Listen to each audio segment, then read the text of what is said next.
Coming back at y'all, another one for today, right?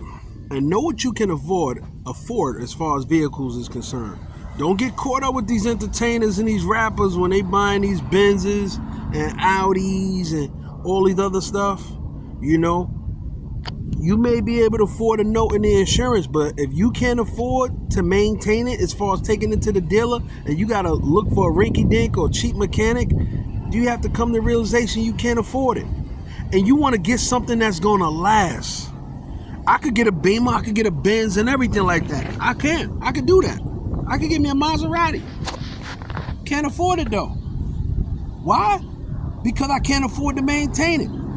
You can't afford to maintain it, that means you can't afford it. Stay in your lane. These guys, you know, these stars and rappers, celebrities, they got bread like that where they could do it. And a lot of them can't afford it neither. Because you see them, they have these cars for a bit, but then they turn them back in. Because when it comes down to maintenance, listen to their stories. T-Pain told you. Shout out to him. He had a Bugatti, $1 million car. I think he had a radiator issue. They told him just to get that job repaired, it was going to be over 100 bands. He said, what, for this little job? 100 bands? He gave the car back and he got him 2 McLarens. When you have these type of expensive cars, they cost money to maintain.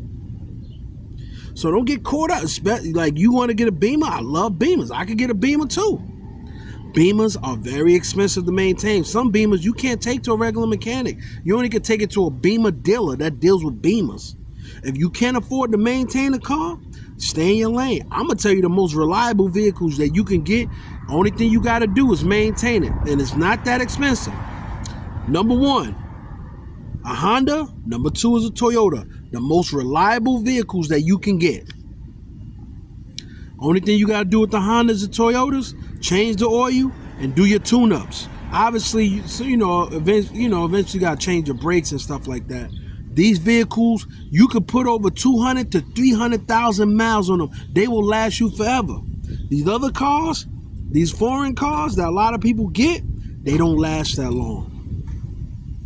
And they're very, very, as they get old and you put wear and tear on the car, you have to deal with a lot of maintenance. And if your bread ain't stacked like that, you're going to be out of luck. Now you're going to try to trade in the car. Then as you trade it in, they'll buy the car from you, but now they're going to add the trade-off value, amount to the new car you got. Now you in more debt. Remember, the car's not yours until it's paid off. So the number one thing you trying to do is get out of this debt and own this car. Now you got some people, they just lease cars, but the problem is when you lease the car, you only get a certain amount of mileage you can have on a car. Usually when you lease a car, they give you 10,000 miles. You can't go over that, or you breach the contract. Or if you go over 10,000 miles and all right, say for example you lease it for 5 years, 50,000 miles, you go over that, they charge you for that. Straight up. At one point, let me tell you something.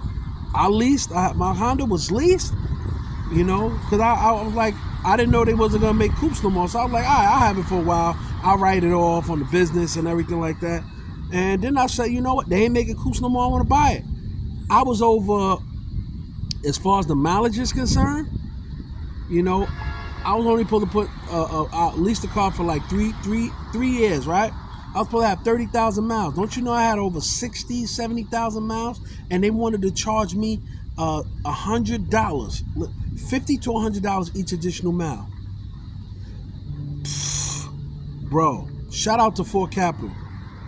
What I did, I took because Honda didn't want to, they bank didn't want to deal with me no more. So it looked like I was gonna have to give the car back, and then I'll have to be stuck with this additional fee. I would have probably had to spend more money with the debt of the mileage, which would have been more than the car. If you do the math, think about it. $50 to $100 for each additional mile that I put on. I put on over 30 to 40,000 additional miles. When only I supposed to have 30,000 miles, I had 30,000 or 40,000 additional miles on the car. Do the math, how much I would have paid. So what I had to do, I had to refinance the car, and I found a company that made the note cheaper. So it's like I got a whole another note again. Had I not leased the car and financed the car, probably would have been paid off at this point. That's why I said don't lease a car to look good. Because when you lease a car too, any type of alterations you put on the car at the time when you got to give it back, you got to change it back. You got to give it to them how they gave it to you. Good luck with that. Leasing is good if you have a business because you can write it off. If you don't have no business, don't lease a car to stunt and look good in front of other people. You put rims on it, now you got to take those same rims on. Any type of alteration, you could call yourself upgrading the car. The dealer don't care about that. They want it the same way they gave it to you so they can sell it when you bring it back. And I think at the end of the day, it's a waste of money leasing a car. You know, if you're not going to be able to, if you don't have a business, well, you can't write it off. You spending all this money for a rental and all these restrictions. To me,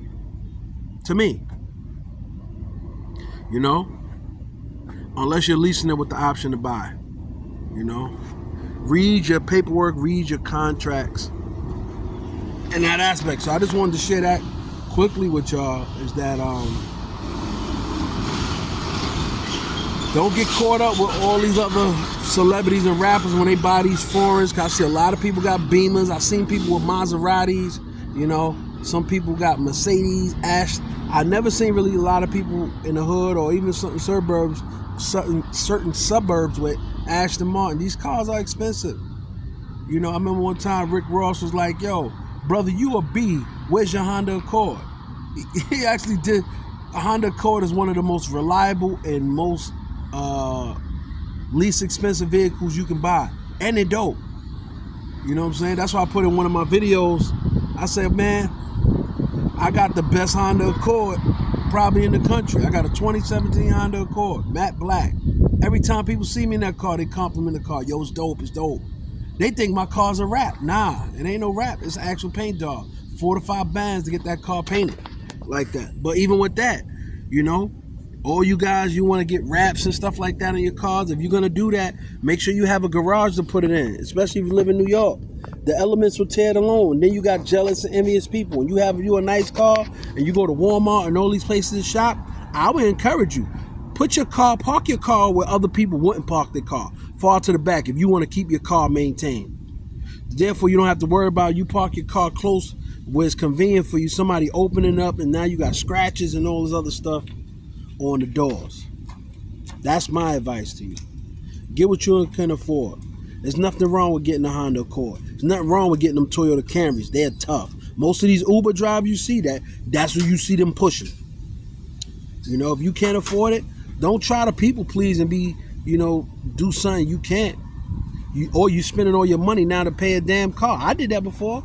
I used to spend, one time I got jerked, the dealer jerked me. My first car that I ever purchased myself was I had a Nissan Altima. And I never recommend people to buy those Altimas. Altima stepped it up when they had the buggy eye Benz Altimas and everything. But I had a 1999 Nissan Altima.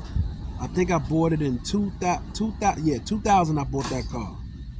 You know how much I was paying on a note? Because I ain't put nothing down and my credit was a little off. I was paying close to $500 on a Nissan Altima. And the car went bad and the car wound up getting repossessed because I lost my job. You know, I was temporarily out of work with FedEx. Shout out to them, but y'all did me dirty, you know. But anyway, if you and people used to tell me, yo, man, you spending all that money on an Altima, you should have got your Benz. They right. But once again, the more money you put down, if you don't have the money, if you can't save your money, buy the car flat out. If you're going to go to dealer auctions and stuff like that, make sure you take a good mechanic with you to check out the engine and check out the tranny. Those are the most expensive jobs you're gonna have to do on a car if you got an expensive job.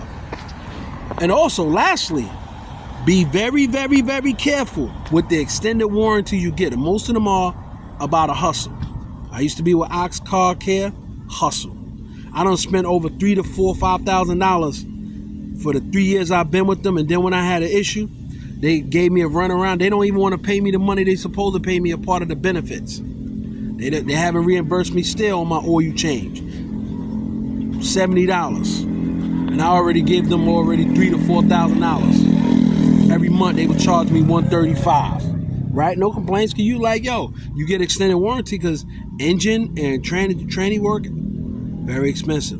Most people, when they have a tranny issue, they get rid of the car because it's getting just a rebuilt tranny. I don't know about now, but back then it was at least $3,000 just to get a rebuilt one. I can imagine how much it is now with inflation, engine and all. So when you get extended warranty, make sure you get an official one. Now I switched over to what's this one car? What is it called? Cause I have Ox Car Kit and car. I forgot it off top. But I'm gonna see how they are too. Straight up. Anytime and make sure you read your fine print. Anytime extended warranty, when you have an issue with your car and you gotta wait 24 to 72 hours just to get a response, don't go with that extended warranty company. Especially if they don't want to put you in a rental. Especially they telling you, yo man, you're not eligible for the rental unless the car's being worked on for 8 hours. These companies will hustle you out of your money. There's no loyalty in this. You be like for me, I was like, damn, I've been with you guys for over 3 years. I spent all this money. There's no empathy and there's no loyalty. It's all about money at the end of the day. Don't let people, you work hard. Don't let people hustle you out of your money. That's why I said, a mob guy told me this once. If you're going to when you spend your money, get the most for your buck. Don't let nobody shame you because you got a Honda Accord or a Toyota Camry. I see a lot of females with a lot of these Beamer trucks and a lot of these Benzes and stuff like that. They can't maintain them. They don't. I see them for a year, 2 years max. You don't see them with them no more. Why? Because they had to get a truck back, and a lot of people getting their cars repoed. A lot of you guys getting Hellcats and these challenges you can't afford. All your money's going into this. And also, main, very, very important. If you're putting $5,000 down on the car and you don't got $5,000 left in your pocket and you don't got $5,000 left on the stash, don't get the car. Straight up. If you can't put that same $5,000 down 3 times, don't get it. Wait till you stack your money. Be patient. The car ain't going nowhere. Only thing the car gonna do is either gonna upgrade. That's it. Be patient. Especially if you live in New York. We got the best transportation in one of the best transportation in the world.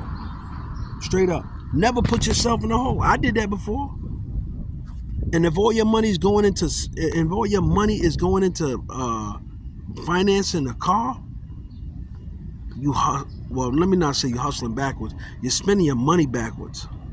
Straight up. Your most expensive thing you probably should have to deal with is either rent or a mortgage, not a car. If a car's taking up a majority of your money, you need to cut your losses and get you a car that's inexpensive. Like Steve Jobs said it. He said it in passing. It doesn't matter how dope the car is, it's still going to get you from point A to point B. Don't people please.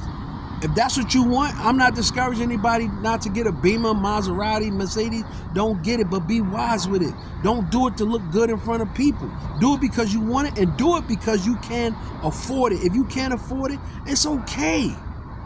Get something you can't afford. Doesn't mean that ain't nice. Hyundai stepped it up alone. The Optimums and the Genesis, they got a Hyundai that's called the Equinox. It's no different than having a Mercedes Maybach.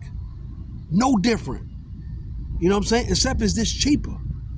It got the same features. You could get a driver drive you around.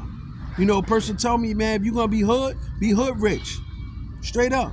Rest in peace to K Slay. I remember K Slay, he used to have this African guy. K Slay used to have this van. He used to pull up the Sirius Satellite when he had a show on Wednesdays. He used to have this African guy driving him. He didn't have the illest van. He probably had like a little Explorer or whatever. Come on. Get what you can afford. Stay in your lane. There's nothing wrong, once again. And big up to shout out to Toyota, shout out to Honda. Those vehicles will last you forever. All right? Peace and blessings, y'all.